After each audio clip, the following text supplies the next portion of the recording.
환경, 어떤 영향에 의해서 어떤 주변에 의해서 제대로 못 살다가 비명 하시는 분들이 어마어마하게 많잖아요. 무슨 놈 어저께 낚시 그때 전복돼갖고 뭐 어쩌고. 아유 참나 그런 거 보면 살았다고 볼 수가 없어요. 응? 우리 사장님 낚시 좋아하신다고 낚시? 낚시? 동네 낚시. 동네 낚시? 바다 낚시. 바다 낚시는 진짜 위험한 거야. 경비도 많이 나요. 네. 그래서 이런 것들을 하기 위해서는 첫 번째는 털을 즉 잠자리가 들어가야 돼. 그리고 식생활, 주변 환경, 의식 변화 이것이 다 중요해요. 이 수맥산하고 발전은 수맥은요 예방학이에요. 이게 크게 보면 예방학이라고 해요. 여러분들 한번 잘 우리 좀 수준들이 있으니까 분석을 한번 해봅시다. 병이 나서 치료하는 의사는 가장 질 떨어진 의사예요. 하찌리 의사예요. 하찌리 의사. 미리 예견을 해주는 의사가 최고의 의사예요. 문제가 있으니까 미리 조심을 해라. 어떻게 해라라는 것이 최고의 전문가 아닙니까? 결과를 가지고 그걸 고쳐주는 것은요. 그것은 누구든지 배우면 다 할 수 있어요. 누구든지. 그래서 우리 다우징 하는 사람들 있더라. 나는 그래. 당신들 옛날부터 이쪽 분야는 어마어마한 대우를 받았었어요. 옛날부터. 지금도 요걸 지금 여기 계신 분들이 제대로 배워서 하신다면 저 가서 함부로 대우지 않고 어디 밥 사주고 다 했잖아요. 그죠? 뿐만 아니라 이런 얘기 좀 교육생들이니까 얘기하는 거예요. 그 청와대도 저 갔어요. 가서 탐사해주고 왔어요. 이 대통령 있을 때. 그 양반 한참 중동 댕겼잖아. 중동. 거기 갔을 때 제가 비서진들이 초대해갖고 그 장로님이잖아요. 초대해갖고 거기까지 가서 건물 4개 거쳐서 들어가서 난 참 어마어마하대 그게. 처음으로 내가 갔어요. 궁정동 안 가갖고 제가 했어요. 뭐 삼성가 같은 데는 많이 다녔고요. 제가 그런 데는. 우리나라 돈 잘 벌고 부자 큰 인사들이 이런 데를 비밀리에 의지를 해요. 비밀리에. 비밀. 그래서 가서 탐사해 주는데 저 사람들이 그냥 건강하게 또 뭐 키운 그 이유가 다 있는데 미리 조금만 좀 문제가 생기면 아예 그런 것들을 전문가 불러다가 다 조치를 하더라고요.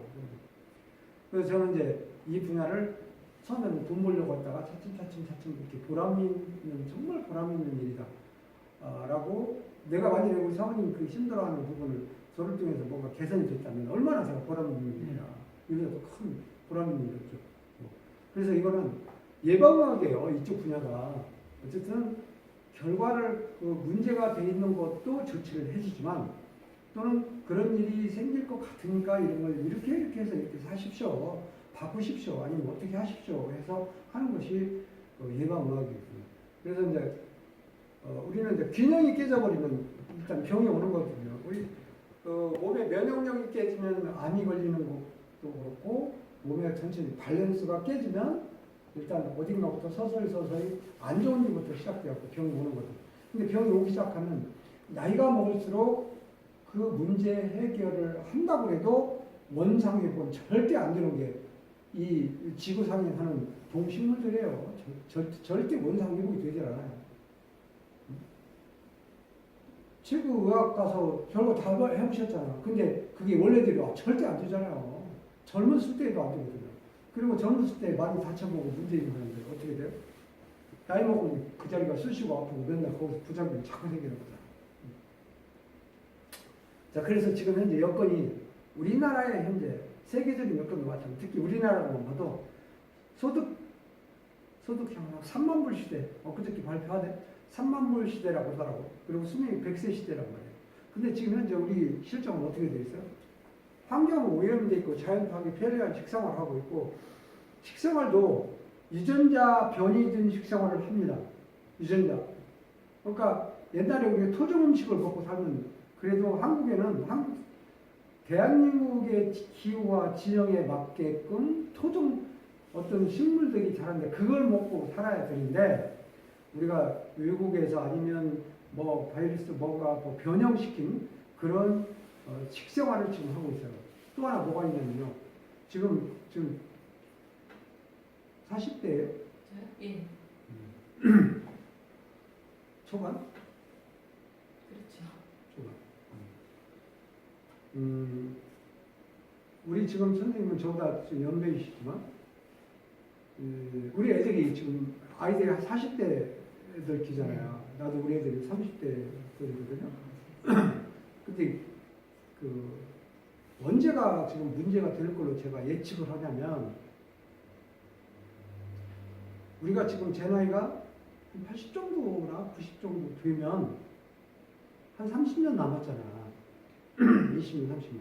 그때 틀림없이 지금 우리가 편리한 식생활, 이 전자파에 노출돼 또는 환경 호르몬에 노출돼 식생활, 변질 식생활에 이런 그 문제점이 그러니까 부작용이 아마도 한 30년 후쯤 되면 나타나지 않을까.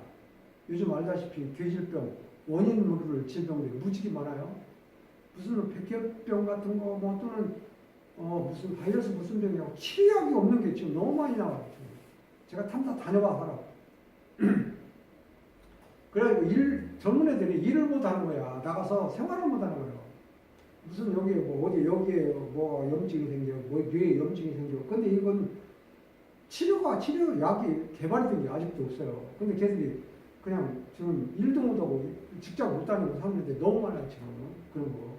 그리고 요새 뭐 외국에서 들어온 무슨 이상한 병들 뭐 이런 것들이 너무 많지 않습니까? 이렇게. 근데 저는 이렇게 보는 거예요. 얘기를 내가 하자면 미래에 한 20년, 30년 후쯤 되면 어마어마한 그런 어떤 부작용이 생길 것이다. 예, 전자파가 지금 나쁘다는 것은 다 아는데 이걸 갖다가 근본적으로 할 생각은 못 하잖아. 예를 들면 이거 하나 갖고도. 근데 여기 다 컴퓨터 앉아서 전부 일하잖아. 전부.